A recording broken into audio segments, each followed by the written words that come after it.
वालेकुम, मैं अहमद आसुम रो। मामूल के मुताबिक आज जब उठा और उठकर चाय बनाई, चाय पी रहा था, साथ साथ भिंडियाँ काट रहा था खाना बनाने के लिए, और टीवी लगा लिया।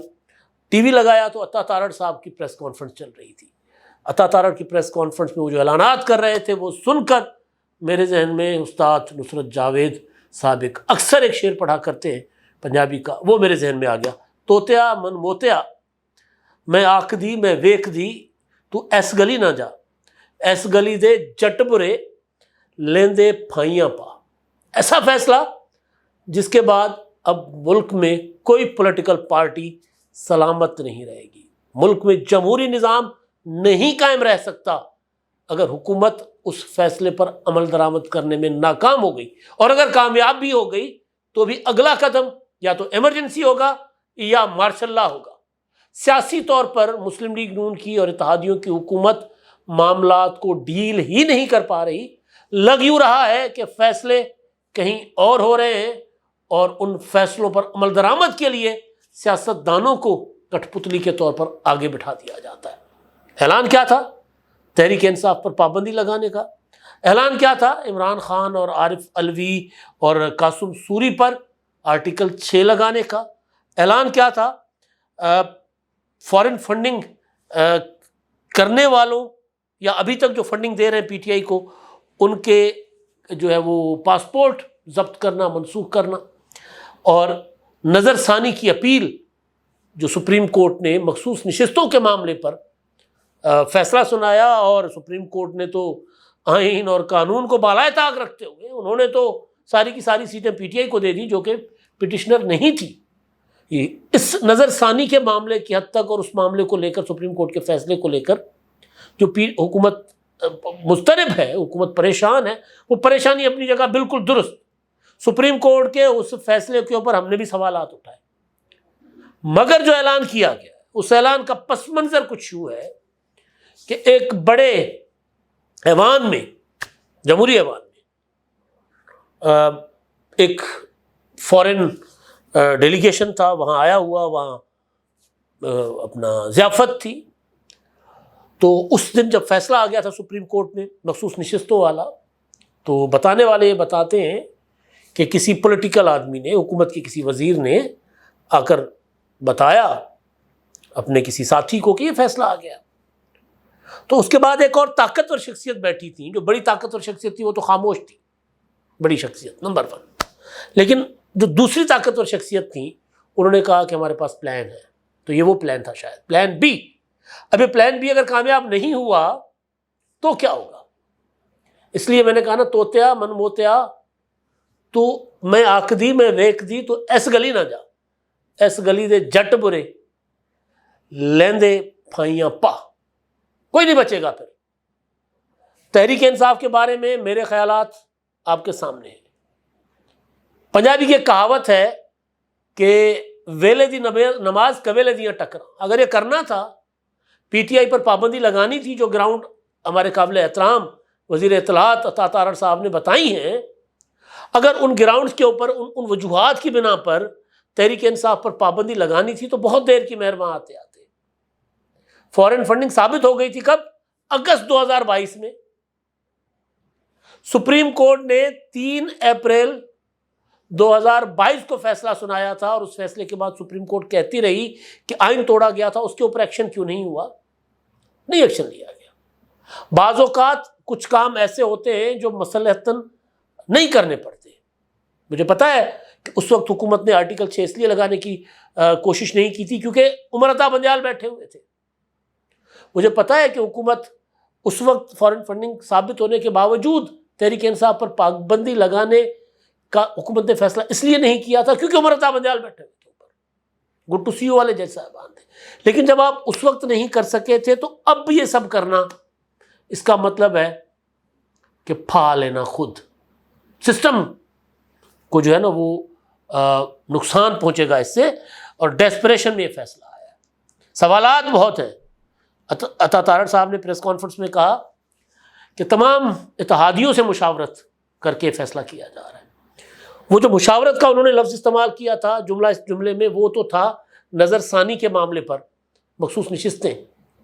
उसमें तो ज़ाहिर है तमाम पॉलिटिकल पार्टीज़ जो जिनको नशिस्तें मिली थी या जो हुक्मरान इत्तेहाद में शामिल हैं, मशमूल पीपल्स पार्टी, वो तो सुप्रीम कोर्ट में फरीक के तौर पर कह रही थी कि भाई ये नशिस्तें पीटीआई को या सुन्नी इत्तेहाद काउंसिल को नहीं मिलनी, बल्कि सुन्नी इत्तेहाद काउंसिल, पीटीआई तो पिटिशनर ही नहीं थी। तो इस मामले पे तो मतलब बंदा आंखें बंद करके कह सकता है कि सबसे मुशावरत हुई होगी।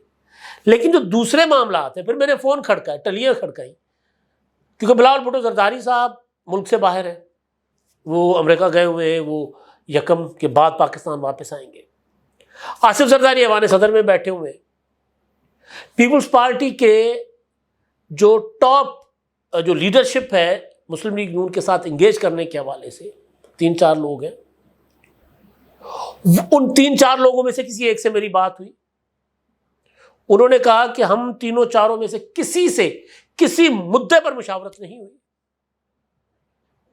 अब आसिफ जरदारी साहब को बतौर सदर अगर उनको ये बात जाकर बता दी गई हो कि जी हुकूमत ये करना चाहती है तो वो और बात है, लेकिन पार्टी के साथ, और आसिफ जरदारी ज़ाहिर है पीपल्स पार्टी है, मतलब हमारे सदर में बैठने का मतलब ये नहीं है कि आसिफ जरदारी पीपल्स पार्टी नहीं है, मगर सवाल ये है कि क्या पीपल्स पार्टी इस फैसले के साथ जाएगी। इस पर मैं अगला व्लॉग करूंगा कि पीपल्स पार्टी के साथ इस फैसले पर अमल दरामद के बाद क्या होगा।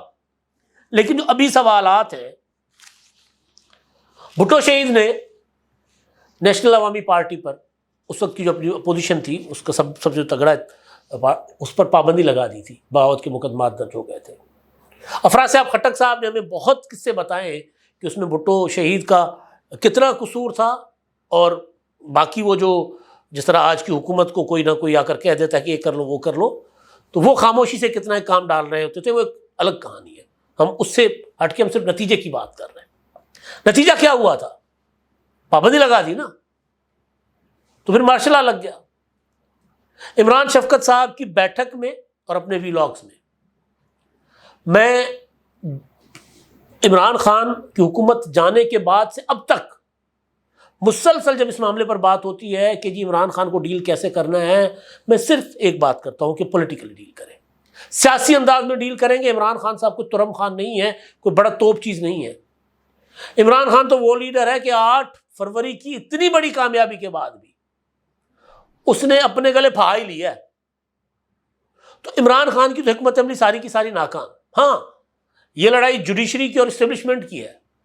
इस लड़ाई में इमरान खान को फायदा हो रहा है, और इस लड़ाई में भी नालायकों ने अपने मंसूबे आगे बता दिए कि हम आगे ये करना चाह रहे हैं, हम तो चीफ जस्टिस को एक्सटेंशन देना चाह रहे हैं। तो फिर जो मुतासिर होने वाले जज साहिबान थे उन्होंने कहा फिर तुम लोग एक्सटेंशन तब दोगे ना जब तुम लोगों के पास मेजॉरिटी होगी, उसकी 2/3 मेजॉरिटी होगी। उन्होंने उड़ा के रख दिया। तो अब ये जो फैसला है, मैं कह रहा हूं कि भुट्टो शहीद ने पाबंदी लगाई, मार्शल लॉ लग गया। डेस्परेशन की इंतहा ये है कि वो ऐलानात जो मुस्लिम लीग नून ने या पीपल्स पार्टी ने इन्होंने खुद कर रखे हुए थे, फॉरेन फंडिंग केस के बाद सबसे पहला सवाल ये उठा था कि क्या पीटीआई पर पाबंदी लगेगी।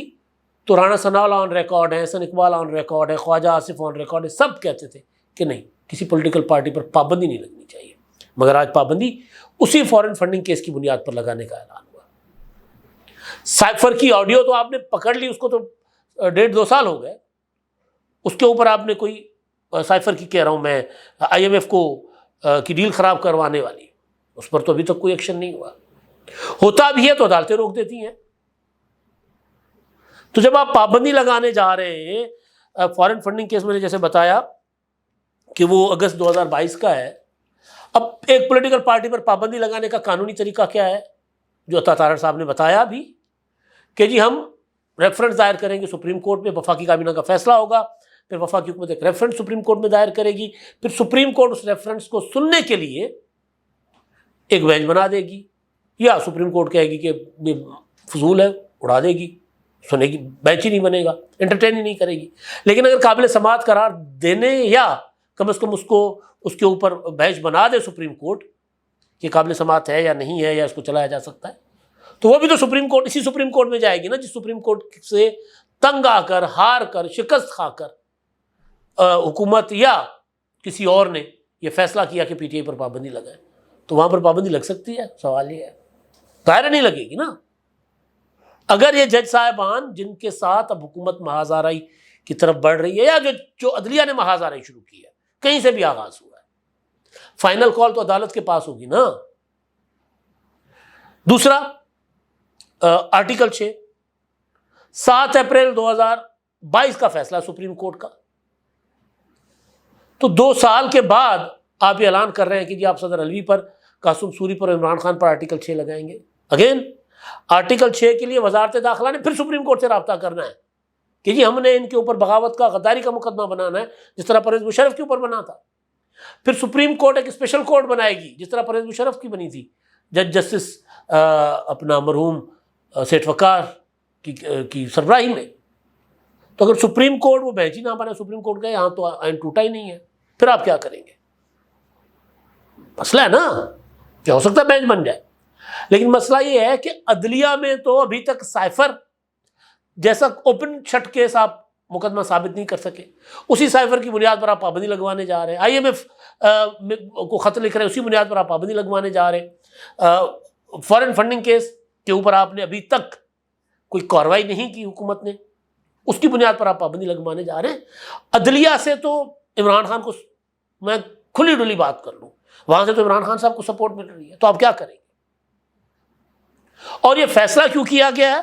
फैसला इसलिए किया गया है कि सुप्रीम कोर्ट ने गैर आइनी एक फैसला दिया कि तहरीक इंसाफ जो मखसूस नशिस्तों के मामले पर फरीक नहीं थी, मखसूस नशिस्तें उसके हवाले कर दी। उसके खिलाफ मुस्लिम लीग नून ने नज़रसानी की दरख्वास्त भी दायर कर दी है।